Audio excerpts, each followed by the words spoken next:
கீதா, அதெல்லாம் வித்துட்டேன். திவ்யாவோட சந்தோஷத்தை நீ பாத்தியா? அதெல்லாம் சரிதான். ஆனா நம்ம திவ்யாவுக்கு எல்லாமே சொல்லி வளர்க்கணும் சுனில்.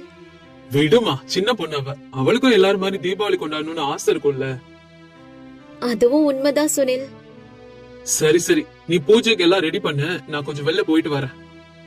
அப்படி சொல்லிட்டு சுனில் கிளம்பினதுக்கு அப்புறம் அந்த ஏரியால பட்டாசு வெடிக்க ஆரம்பிக்கிறாங்க. எங்க பார்த்தாலும் பட்டாசு சத்தம் தான்.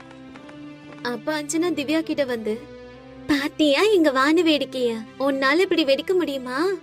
இல்லக்கா, ஆனா எனக்காக அப்பாவும் நிறைய பட்டாசு எல்லாம் வாங்கி வச்சிருக்காருக்கா.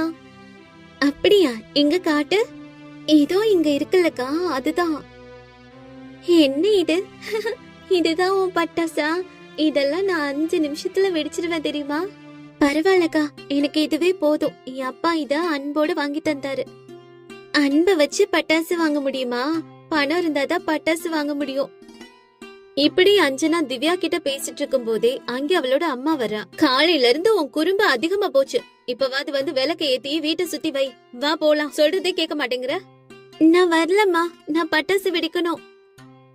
காலையில இருந்து பட்டாசு வெடிச்சுக்கிட்டே இருக்க, ஒரு வேலை கூட எனக்கு உதவியா பண்ண மாட்டேங்கிற. என்ன பழக்கம் இதெல்லாம்? நான் வரல, நீயே பண்ணிக்கோ. இந்த பக்கம் திவ்யா கிட்ட அவளோட அப்பா சுனில், வா திவ்யா, விளக்கு ஏத்துவோம். இந்த விளக்கு ஒளியால நம்ம இருட்டு போகணும். தீபாவளினா இதுதானா அப்பா? ஆமாடா திவ்யா குட்டி, இன்னைக்கு நன்மை தீமைய வென்ற நாள். அதனாலதான் தீமையான இருள் போக விளக்கு ஏத்துறோம், புரியுதா?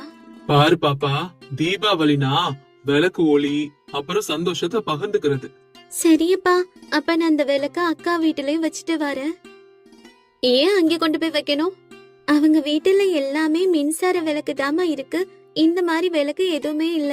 அப்படி சொன்ன திவ்யா ஒரு சின்ன விளக்கு எடுத்து கொண்டு போய் அஞ்சனா வீட்டு வாசல்ல வைக்கிறா. பாரு அஞ்சனா, திவ்யா உன்னை விட எவ்வளவு சின்னவளா இருந்தாலும் நம்ம வீட்டு வாசல்ல விளக்கு வச்சிருக்கா.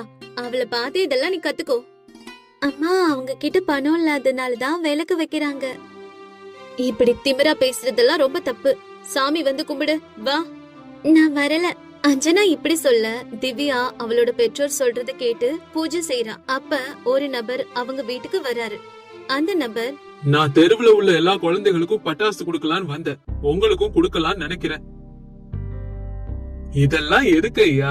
பட்டாசு வெடிச்சாதான் பண்டிகையா? அப்படிலாம் எதுவும் இல்லையே. அப்படி இல்லதான், ஆனா பிள்ளைகளுக்கு சந்தோஷம் இந்த பட்டாசுல தானே இருக்கு. அப்படி சொல்லிட்டு நிறைய பட்டாசு திவ்யாவுக்கு கொடுத்துட்டு போயிடாரு. இப்ப அஞ்சனா கிட்ட இருக்கிறத விட இங்க நிறைய பட்டாசு இருக்கு. இவ்வளவு பட்டாசு எப்படி? நான் அம்மனை பக்தியோட கும்பிட்டேன், அதுதான் எனக்கு பட்டாசு கிடைச்சிருக்கு.